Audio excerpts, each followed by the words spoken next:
Welcome to Tenor Tech, where I solve the problems you didn't even know you had. You start by confirming whether the Google Play app you want exists for iPhone or as a web app.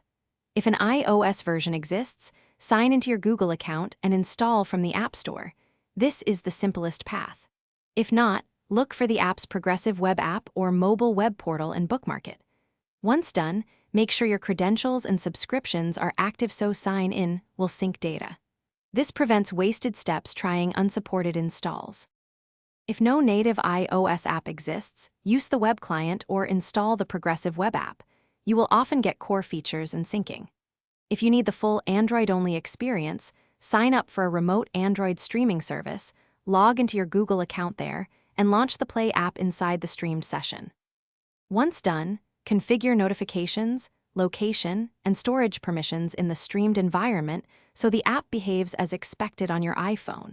Finish by testing all critical flows: sign in, purchases, data sync, and media playback. If something fails, revoke and reauthorize the Google sign-in or clear browser cache for web apps.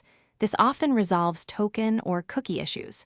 For remote streaming, lower resolution or switch to a wired or stronger Wi-Fi connection to reduce latency.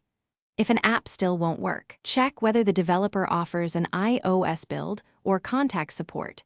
This saves time instead of chasing unsupported hacks. Thanks for watching. Subscribe to keep your life in tune.